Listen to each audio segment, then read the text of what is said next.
Welcome you all on YouTube channel Came to Fame that is best known for NEET and जी। आज के class में हम लोग बहुत इंपॉर्टेंट टॉपिक डिस्कस करने जा रहे हैं दैट इज द रेजोनेंस। सबसे पहले हमें देखना है कि स्टूडेंट्स इस टॉपिक के क्वेश्चन में कहाँ कहाँ गलती करते हैं।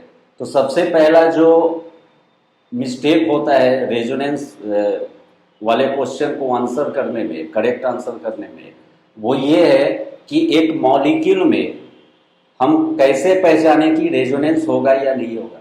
कई बार स्टूडेंट क्या करते हैं कि जैसे मान लो कोई मॉलिक्यूल दिया हुआ है यहाँ पे और बेंजीन रिंग के साथ OH ग्रुप लगा हो तो केवल रिंग के पाई इलेक्ट्रॉन को डीलोकेलाइज करा करके और नेक्स्ट रेजोनेटिंग स्ट्रक्चर लिख देते हैं। मतलब रिंग के साथ जो एटम या ग्रुप ऑफ एटम लगा है उस पर ध्यान नहीं जाता और जो हम रेजोनेटिंग स्ट्रक्चर लिखते हैं इसको इग्नोर करके तो फिर हमारा ये मॉलिक्यूल का जो करेक्ट रेजोनेंस प्रोसेस होना चाहिए वो नहीं हो पाता है। दूसरा कि रेजोनेटिंग स्ट्रक्चर लिखते समय क्या क्या गलती होता है, तो हमें रेजोनेंस में जब इलेक्ट्रॉन का डीलोकेलाइजेशन करना होता है तो वहां पे हम एक कर्व्ड एरो का यूज करते हैं और कर्व्ड एरो में अगर मान लेते हैं यहाँ पे ऑक्सीजन पे लोन पेयर है, इसको हमें डीलोकेलाइज करना है तो इस एरो का जो हेड है ये बताता है कि इलेक्ट्रॉन कहाँ पे आ रहा है और एरो का जो टेल है ये दिखा रहा है कि इलेक्ट्रॉन का सोर्स क्या है, इलेक्ट्रॉन कहाँ से आ रहा है। तो हमें कर्व्ड एरो को एग्जैक्ट पोजीशन पे रखना चाहिए।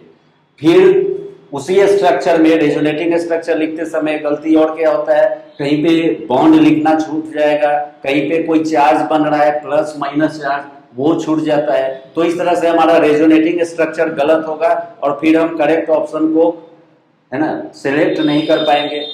तीसरा जो गलती होता है स्टूडेंट से कि अगर हमारे पास 2-3 रेजोनेटिंग स्ट्रक्चर है तो उसमें से सबसे ज्यादा स्टेबल रेजोनेटिंग स्ट्रक्चर कौन सा होगा, सबसे कम स्टेबल रेजोनेटिंग स्ट्रक्चर कौन सा है। मतलब हमें वहां पे अगर इंक्रीजिंग या डिक्रीजिंग ऑर्डर लिखना है रेजोनेटिंग स्ट्रक्चर की स्टेबिलिटी का तो वहां पे गलती होता है। तो ये 3 मेजर प्रॉब्लम है रेजोनेंस में और हम ये तीनों प्रॉब्लम को एक एक करके सॉल्व करेंगे। इसके लिए आप हमारे साथ बने रहिए और 0 लेवल से हम लोग समझेंगे रेजोनेंस प्रोसेस में। और कुछ स्टूडेंट क्या करते हैं कि रेजोनेंस पढ़ना है, सीधा कोई मॉलिक्यूल लिए और उसका रेजोनेटिंग स्ट्रक्चर लिखना शुरू किए। हम सजेस्ट करेंगे कि ऐसा काम नहीं करना है। First you should know what is the main cause for resonance. अगर रेजोनेंस से मॉलिक्यूल का स्टेबिलिटी बढ़ रहा है तो उस प्रोसेस में ऐसा क्या हो गया कि मॉलिक्यूल का स्टेबिलिटी बढ़ा, मतलब अगर हमें रूट कॉज को जानना पड़ेगा। तो हमारे क्लास में हम बिल्कुल बेसिक से 0 से स्टार्ट कर रहे हैं रेजोनेंस को और विश्वास है कि आप रेजोनेंस का 100% कंसेप्ट सीख लेंगे। तो सबसे पहले हम लोग देखते हैं कि रेजोनेंस है क्या। तो कई बार होता है कि जब हम एक मॉलिक्यूल के स्ट्रक्चर को लिखते हैं तो उसका जो एक लिविस डॉट स्ट्रक्चर है वो स्ट्रक्चर उस मॉलिक्यूल के बारे में कंप्लीट इंफॉर्मेशन नहीं देता। तो हम क्या करते हैं, फिर दूसरा रेजोनेटिंग स्ट्रक्चर लिखते हैं, फिर वो स्ट्रक्चर भी हमें कंप्लीट इंफॉर्मेशन नहीं देता है मॉलिक्यूल के बारे में। तब हम क्या करते हैं कि जितना रेजोनेटिंग स्ट्रक्चर है, जितना लिविस स्ट्रक्चर है उस मॉलिक्यूल का, सबके कंट्रीब्यूशन से हम एक फाइनल स्ट्रक्चर प्रिपेयर करते हैं जिसको बोलते हैं हम लोग रेजोनेंस हाइब्रिड। तो रेजोनेंस का मतलब हुआ कि हम वो सारे स्ट्रक्चर को लिखे जिस स्ट्रक्चर को लिखने के बाद ओवरऑल कंट्रीब्यूशन जो है मॉलिक्यूल का वो एक ऐसा फाइनल स्ट्रक्चर दे ताकि हमें उस मॉलिक्यूल के बारे में 100% परफेक्ट जो एक्यूरेट नॉलेज है वो हमें मिल जाए। तो सबसे पहले हम लोग डिफाइन करेंगे व्हाट इज रेजोनेंस। तो रेजोनेंस का जो पहला स्टेटमेंट होगा that is the delocalisation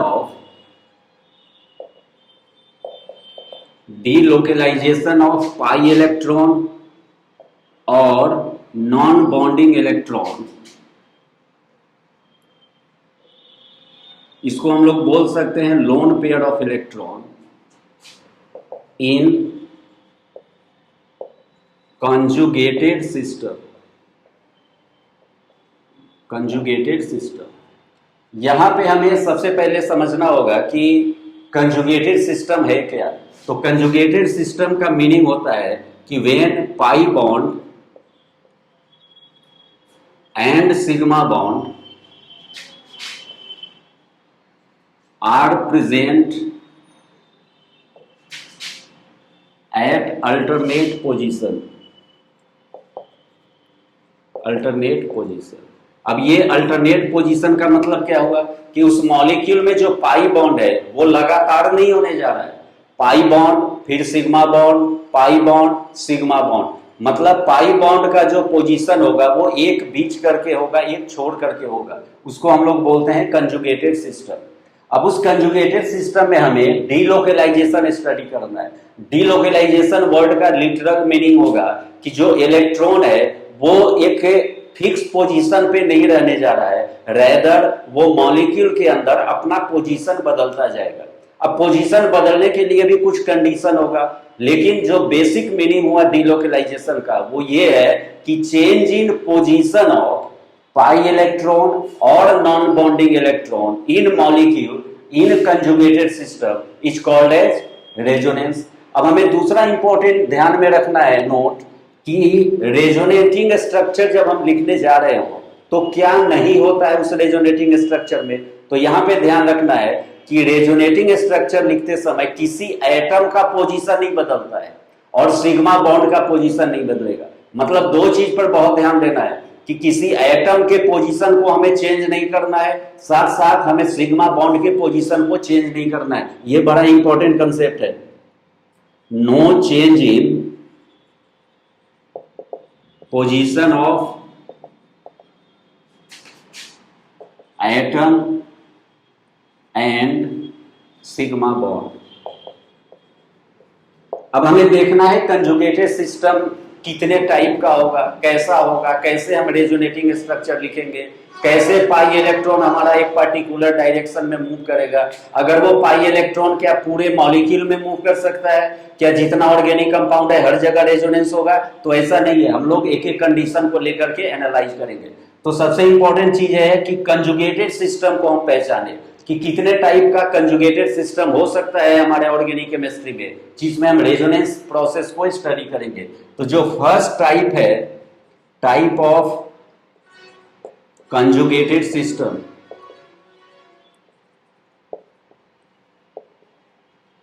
first type है when pi bond is conjugated with another pi bond. मतलब एक पाई बॉन्ड दूसरे पाई बॉन्ड के साथ कंजुगेशन में होगा। उसका एक एग्जांपल हम लेते हैं, ब्यूटा 1,3 डाइन। ये एक ऑर्गेनिक कंपाउंड है। इसका स्ट्रक्चर होगा CH2 double bond CH, single bond CH, double bond CH2।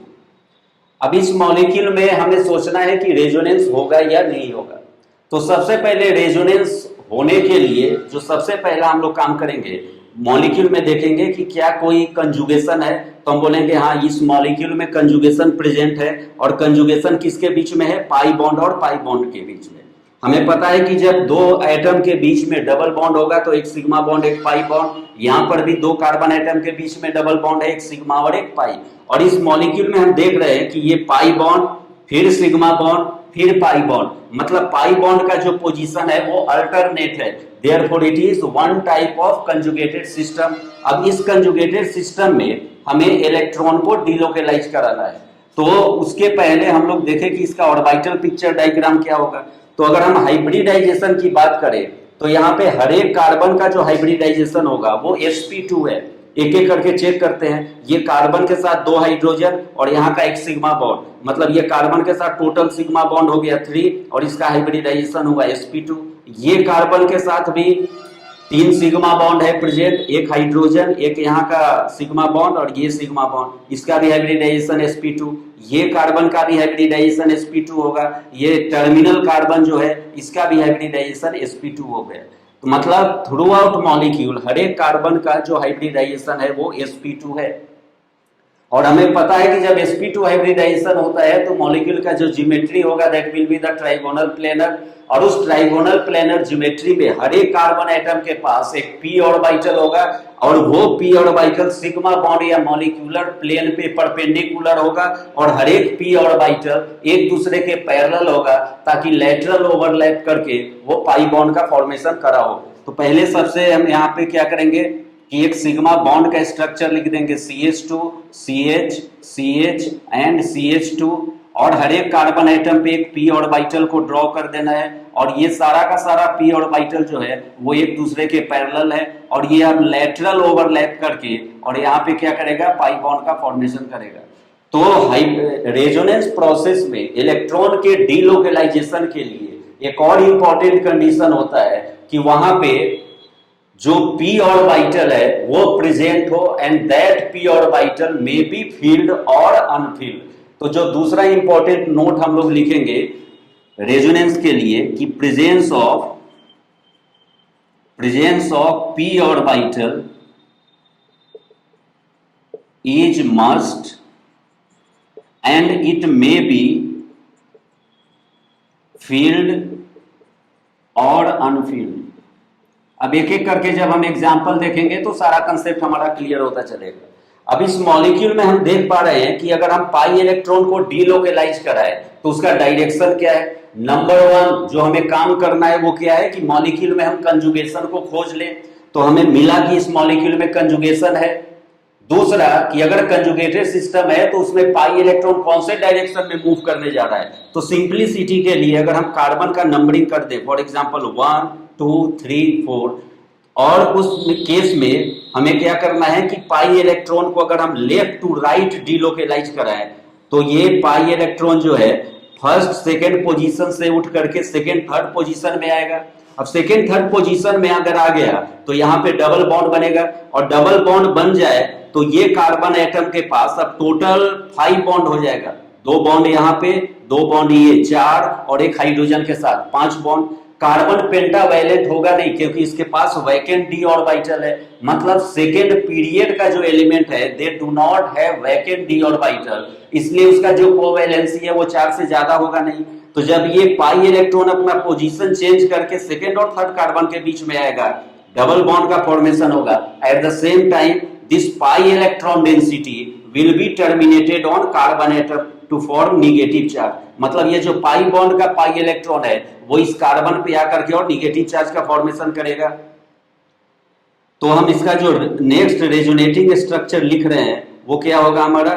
तो सबसे पहले हमें क्या करना चाहिए, सिग्मा बॉन्ड का स्ट्रक्चर लिख लेना चाहिए, CH2 CH CH और CH2। इस स्ट्रक्चर में केवल सिग्मा बॉन्ड प्रेजेंट है। सिग्मा बॉन्ड का स्ट्रक्चर लिख लिए, उसके बाद जो चेंज हुआ है उसको मेंशन कर देना है। तो यहाँ पे सेकेंड हम देख पा रहे हैं कि सेकेंड और थर्ड कार्बन के बीच में डबल बॉन्ड का फॉर्मेशन होगा, और जो टर्मिनल फोर्थ कार्बन एटम है उस पे पाई इलेक्ट्रॉन आ गया तो इस पे बनेगा माइनस चार्ज, और जो फर्स्ट कार्बन एटम है ये पाई इलेक्ट्रॉन को डोनेट किया है इसलिए इस पे बनेगा हमारा प्लस चार्ज। तो लेफ्ट टू राइट जो डीलोकलाइजेशन हुआ उसको लेकर के हम एक रेजोनेटिंग स्ट्रक्चर लिख दिए RS। अब इसमें राइट टू लेफ्ट भी डीलोकलाइजेशन पॉसिबल है, तो अगर राइट टू लेफ्ट डीलोकलाइजेशन लिखे तो उसका जो नेक्स्ट रेजोनेटिंग स्ट्रक्चर है वो हमारा कैसा हो जाएगा। तो फिर से हम सिग्मा बॉन्ड का स्ट्रक्चर ड्रॉ करेंगे, CH2 CH CH and CH2। अब इसमें क्या होगा कि जो इलेक्ट्रॉन है वो राइट टू लेफ्ट अगर डीलोकलाइज करना शुरू किया तो थर्ड फोर्थ कार्बन एटम के बीच में जो पाई बॉन्ड है अब ये अपना पोजीशन चेंज करके सेकेंड थर्ड कार्बन एटम के बीच में आ जाएगा, मतलब सेकेंड थर्ड कार्बन एटम के बीच में डबल बॉन्ड का फॉर्मेशन होगा। और ये जो राइट साइड वाला कार्बन एटम है वो पाई इलेक्ट्रॉन को डोनेट किया है इसलिए उस पर बनेगा प्लस चार्ज, और सेकेंड और फर्स्ट कार्बन एटम के बीच में जो पाई इलेक्ट्रॉन है उस पाई इलेक्ट्रॉन को इस फर्स्ट कार्बन पे आना है और यहां पे बन जाएगा माइनस चार्ज। तो हमारे पास टोटल रेजोनेटिंग स्ट्रक्चर जो मिला यहाँ पे वो हो गया 3। अब इस रेजोनेटिंग स्ट्रक्चर को अगर हम नंबरिंग कर दें 1 2 एंड 3 तो ये सारा कंट्रीब्यूटिंग स्ट्रक्चर है, रेजोनेटिंग स्ट्रक्चर है। और ये रेजोनेटिंग स्ट्रक्चर कोई रियल स्ट्रक्चर नहीं होता है। रियल स्ट्रक्चर वो होता है जो रेजोनेटिंग स्ट्रक्चर्स के कंट्रीब्यूशन से बने, और उसको बोलते हैं हम लोग रेजोनेंस हाइब्रिड। तो हाइब्रिड रियल स्ट्रक्चर है, मॉलिक्यूल उसी फॉर्म में नेचर में एग्जिस्ट करेगा, उसका जो एग्जिस्टेंस है वो रेजोनेटिंग स्ट्रक्चर के टर्म में नहीं है। तो फिर हम रेजोनेटिंग स्ट्रक्चर लिखते क्यों है? तो रेजोनेटिंग स्ट्रक्चर लिखने का सबसे पहला पर्पस है कि हम ये शो करते हैं कि इस मॉलिक्यूल में पाई इलेक्ट्रॉन या नॉन बॉन्डिंग इलेक्ट्रॉन का डीलोकेलाइजेशन कैसे हो रहा है। तो इलेक्ट्रॉन के डीलोकेलाइजेशन के डायरेक्शन को समझने के लिए हम लिखते हैं रेजोनेटिंग स्ट्रक्चर। और दूसरी बात कि जब तक हम रेजोनेटिंग स्ट्रक्चर ड्रॉ नहीं करेंगे तब तक हमें फाइनल हाइब्रिड का जो फॉर्मेशन है वो नहीं मिल पाएगा। इसलिए रेजोनेटिंग स्ट्रक्चर लिखना, उसके कंसेप्ट को समझना, उसके स्टेबिलिटी को समझना बहुत इंपॉर्टेंट है, तब हम एंड रिजल्ट हाइब्रिड तक पहुंच पाएंगे। अब हमें क्या करना है, ये तीनों रेजोनेटिंग स्ट्रक्चर के कंट्रीब्यूशन से जो रेजोनेंस हाइब्रिड होगा उसका स्ट्रक्चर ड्रॉ करेंगे। उस स्ट्रक्चर को ड्रॉ करने के लिए फिर से हम क्या करें, पहले सिग्मा बॉन्ड का स्ट्रक्चर ड्रॉ कर लिए, CH2 CH CH and CH2। यहां पे फर्स्ट रेजोनेटिंग स्ट्रक्चर में फर्स्ट सेकेंड कार्बन एटम के बीच में पाई इलेक्ट्रॉन है, थर्ड फोर्थ कार्बन एटम के बीच में पाई इलेक्ट्रॉन है। तो जहां जहां पाई इलेक्ट्रॉन है उस पाई इलेक्ट्रॉन डेंसिटी को हमें शो कर देना है। तो पाई electron density first second carbon के बीच में आया, थर्ड फोर्थ कार्बन एटम के बीच में आया। अगर हम सेकेंड और थर्ड रेजोनेटिंग स्ट्रक्चर की बात करें तो सेकेंड और थर्ड कार्बन एटम के बीच में पाई इलेक्ट्रॉन है, तो उस पाई इलेक्ट्रॉन के प्रेजेंस को हमें यहां पर भी सेकेंड और थर्ड कार्बन एटम के बीच में शो कर देना है। अब हम ये देख पा रहे हैं कि ये जो हमारा रेजोनेंस हाइब्रिड हुआ, इस रेजोनेंस हाइब्रिड में जो पाई इलेक्ट्रॉन है वो यूनिफॉर्मली प्रेजेंट है थ्रू आउट द मॉलिक्यूल। जहां जहां तक कंजुगेशन हुआ है उस पूरे कंजुगेशन में हमारा पाई इलेक्ट्रॉन डिस्ट्रीब्यूटेड है। और इस यूनिफॉर्म पाई इलेक्ट्रॉन के डिस्ट्रीब्यूशन से क्या फर्क पड़ा मॉलिक्यूल में, तो वो आप देखेंगे कि when pi electron is uniformly distributed,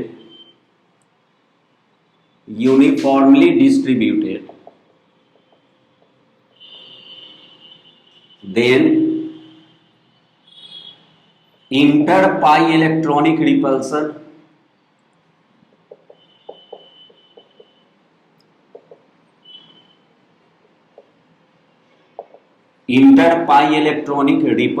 decreases and pi electron nuclei attraction increases, and this is main cause for stability of molecule due to delocalization of electron in resonance। जो स्टेटमेंट मेरा यहां लिखा है उसका मीनिंग ये हुआ कि first resonating structure में जो पाई बॉन्ड है वो दिख रहा है कि फर्स्ट सेकेंड कार्बन एटम के बीच में है और थर्ड फोर्थ कार्बन एटम के बीच में है। सेकेंड और थर्ड रेजोनेटिंग स्ट्रक्चर में जो हमारा पाई इलेक्ट्रॉन है वो सेकेंड थर्ड कार्बन एटम के बीच में है। मतलब हर एक रेजोनेटिंग स्ट्रक्चर को अगर हम देख पाए तो यहां पे लगता है कि इलेक्ट्रॉन का जो डिस्ट्रीब्यूशन है पाई इलेक्ट्रॉन का वो uniform through out molecule present नहीं है। इसके कारण प्रॉब्लम क्या आता है मॉलिक्यूल में, तो चूंकि यहां पे यूनिफॉर्मली डिस्ट्रीब्यूटेड नहीं है, मतलब चार्ज का ज्यादा से ज्यादा डिस्पर्सल नहीं हुआ है। जो निगेटिव चार्ज है पाई इलेक्ट्रॉन का वो ज्यादा से ज्यादा मॉलिक्यूल में फैला हुआ नहीं है। चूंकि यहां पे चार्ज का डिस्पर्सल कम है इसलिए कंसंट्रेशन ज्यादा होगा, और कंसंट्रेशन जब ज्यादा होता है तो रिपल्सन बढ़ जाता है, और रिपल्सन जब बढ़ेगा तो स्टेबिलिटी घट जाएगा। इसलिए हम बोलते हैं कि resonating structure is not real structure. तो उसका कारण क्या है कि रेजोनेटिंग स्ट्रक्चर में पाई इलेक्ट्रॉन का यूनिफॉर्म डिस्ट्रीब्यूशन नहीं होता, जिसके कारण इंटर पाई इलेक्ट्रॉनिक रिपल्सन बढ़ जाता है और स्टेबिलिटी घट जाता है। लेकिन जब हम रेजोनेंस हाइब्रिड की बात करें तो यहाँ पे पाई इलेक्ट्रॉन जो है वो यूनिफॉर्मली डिस्ट्रीब्यूटेड है थ्रू आउट मॉलिक्यूल, इसलिए इस पाई इलेक्ट्रॉन को लार्जर एरिया मिल रहा है रहने के लिए, जिसके कारण चार्ज ज्यादा से ज्यादा डिस्पर्स्ड है, फैला हुआ है, और ये डिस्पर्सल ऑफ चार्ज रिपल्सन को कम कर दिया, और रिपल्सन घटा, साथ साथ फोर्स ऑफ अट्रैक्शन बढ़ा। कैसे फोर्स ऑफ अट्रैक्शन बढ़ा? तो ये जो डीलोकेलाइज्ड इलेक्ट्रॉन है, अब ये 4 कार्बन एटम के न्यूक्लियस के साथ स्ट्रॉन्ग फोर्स ऑफ अट्रैक्शन रखेगा और फाइनली स्टेबिलिटी इंक्रीज कर जाता है। तो रेजोनेंस प्रोसेस का जो ड्राइविंग फोर्स है कि रेजोनेंस में इलेक्ट्रॉन का डीलोकेलाइजेशन होगा और डीलोकेलाइजेशन से स्टेबिलिटी बढ़ता है, तो उसका मेन कॉज क्या हो गया कि जब रेजोनेंस प्रोसेस होगा, पाई इलेक्ट्रॉन जब मॉलिक्यूल में मूव करना शुरू करेगा तो वहां पे 2 तरह का काम होता है। जो पाई इलेक्ट्रॉनिक रिपल्सन है वो घटता है, और पाई इलेक्ट्रॉन और न्यूक्लियस के बीच का जो फोर्स ऑफ अट्रैक्शन है वो बढ़ जाता है, and it is the main cause और driving force for increasing stability of molecule because of delocalization of electron in resonance process। तो अभी हमारा रेजोनेंस का बहुत सारा कंसेप्ट बाकी है, हम लोग अगले क्लास में उसको डिस्कस करेंगे। बिफोर दैट प्लीज इसको नोट कर लीजिए, अगर कोई डाउट है तो आप कमेंट बॉक्स में हमें पोस्ट कर सकते हैं। Thank you.